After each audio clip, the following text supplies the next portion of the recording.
손진영 의원님 나오셔서 발언해 주시기 바랍니다.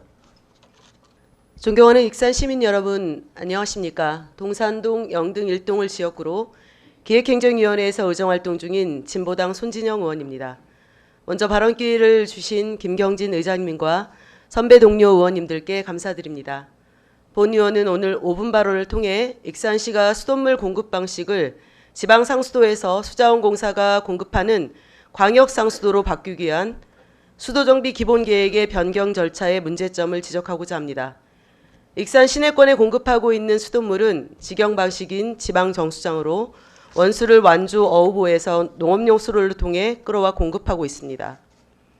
익산시는 지난 2014년부터 수자원 공사를 통해 용담댐 물을 공급받는 광역상수도 도입을 추진했습니다만 물값 인상 등 시민들의 반대 여론에 부딪혀 왔습니다. 본 의원이 지난 6월 시정 질문에서 문제 제기했던 바대로 익산시가 같은 달 개최한 시민공청회는 토론자 5명 모두가 광역상수도 전환에 찬성하는 입장을 대변했고 이해 당사자인 수자원공사 직원도 포함되면서 논란이 야기되기도 했습니다. 앞서 익산시는 2022년 6월 환경부로부터 수도정비 기본계획 변경 승인을 받았으며 승인 조건인 사회적 합의를 위한 공청회와 여론 수렴 등 공론화 절차를 최근 마쳤다고 발표했습니다.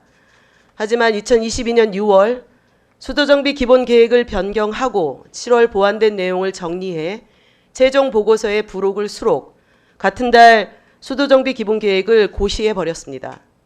올해 6월까지 공청회를 개최하고 사회적 합의를 마무리하지 못한 상태에서 고시문을 미리 올리는 등 앞뒤 바뀐 행정, 절차를 지키지 않은 익산시는 시민들이 모르면 그만이라는 태도에 반성하고 사과해야 합니다.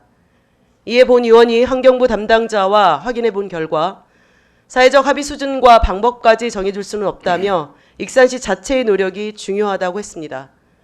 또한 사회적 합의가 충분히 이루어지지 않은 상태, 즉 승인 조건에 부합하지 않았음에도 고시를 먼저 해버린 이유를 묻자 절차상 미흡했던 점을 인정하고 익산시도 이미 알고 있다고 답했습니다. 그렇다면 이 책임은 익산시에 물어야 할까요? 환경부에 물어야 할까요?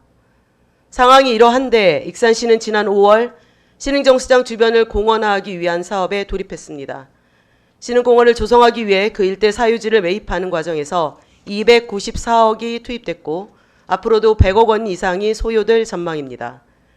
이는 광역상수도 전환을 기정사실화하고 신흥정수장을 폐쇄한다는 전제하에 공원 사업을 추진한다는 것은 주객이 전두된 사업이라고 해도 과언이 아닙니다. 따라서 주객이 전두된 신흥공원 사업은 사회적 합의라는 상경부 승인 조건을 간단히 무력화하고 광역상수도를 무혈 입성시킨 사례로 역사에 남을 것입니다. 공론화에 대한 요구에 밀려 익산시는 지난 9월 시민 1000명을 상대로 설문조사를 벌인 결과 응답자의 57%인 927명이 광역상수도 전환에 찬성한다고 밝혔습니다.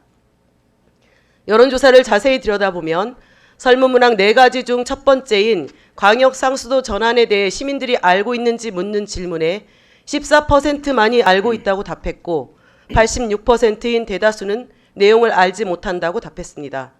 두 번째 항목인 자체 정수장 유지에 대한 질문에 85%가 찬성하고 16%가 반대했습니다. 그러나 세 번째 항목 광역상수도 전환에 찬성하는지 묻는 질문에서는 87%가 찬성하고 13%가 반대하는 결과가 나왔습니다. 두 번째와 세 번째 질문을 종합하면 자체 정수장도 찬성하고 광역상수도 전환도 찬성하는 모순된 결과를 보인 것입니다. 이는 내용을 정확히 파악하지 못한 가운데 실시한 여론조사의 맹점을 여실히 보여준 셈입니다.